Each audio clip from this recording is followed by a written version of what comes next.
Hello and welcome to video number 4. We're going to talk about where do they hang out.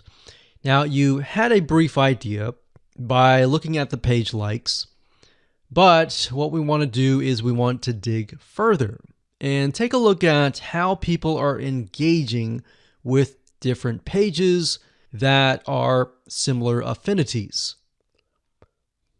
So what we're going to do is we're going to go to these pages, we're going to review the content, the images, what people are reacting to, and how they are commenting. All right, so let's go ahead and do that right now. Okay, so we're back to the Facebook Audience Insights, and what you want to do is simply go back to the page likes page. And what we want to do is look at the top categories. Now, what Facebook has done here is it gives you an idea of all the things that the audience is interested in. So, for example, what media or news company do they listen to or look at?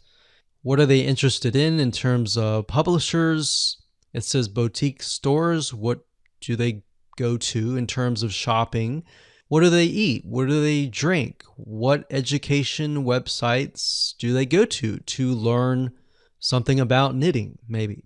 Where do they go for games and toys? What websites do they visit? So now, these may not necessarily be related to knitting, but it will give us an idea of where they go to hang out. So we can see that these people like recipes. So we see recipes, we see that they like to save money in terms of coupons.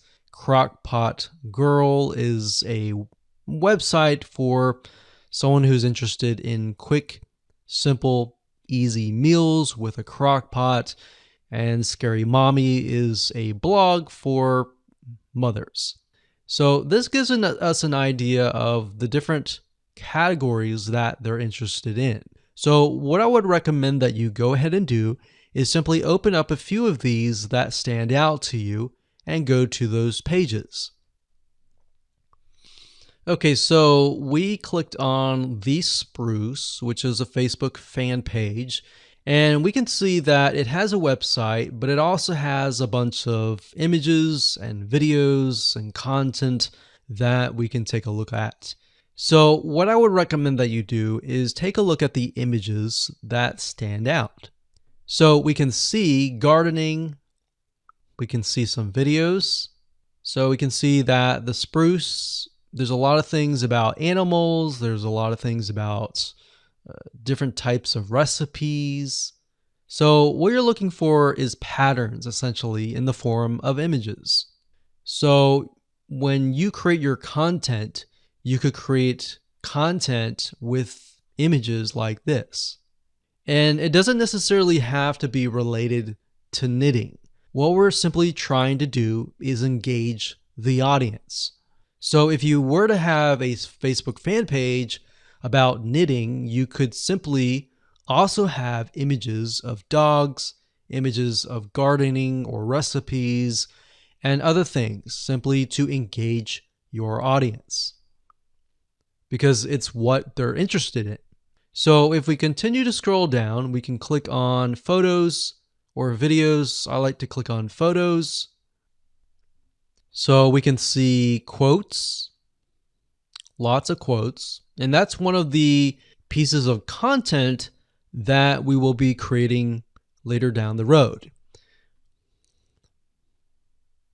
So we're just simply scrolling through and taking a look at the images, and we can see there are tons and tons and tons and tons of images with quotes, and most of these are simply blue background with words on top. Now you can improve this and make it better. So by going through the images, this allows you to get some ideas on different images with words that you can create as well. Now, what we want to do now is take a look at perhaps the images that are getting a lot of engagement. So for example, We can see this one here has about 45 likes, 388 comments.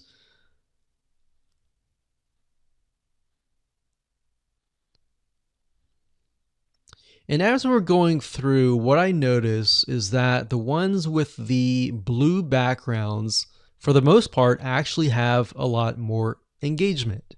And that's interesting. So let's go to another page.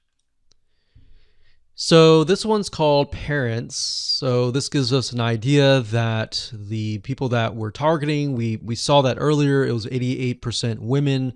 Maybe many of them are mothers. So we wanted to go down and click on Photos again. And we want to scroll down further. We can see a lot of images with quotes. That's great.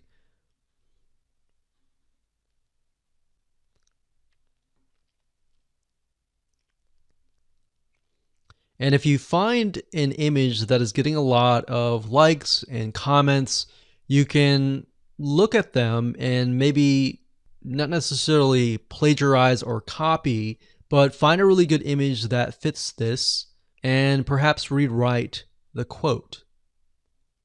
So what we're doing here is we're not necessarily copying, but we're finding what works and simply creating the content based upon that. So what you want to do is you want to go through all of these different pages and do what we are doing right now. Jot things down on notepad or paper and get an idea of what different images you want to use.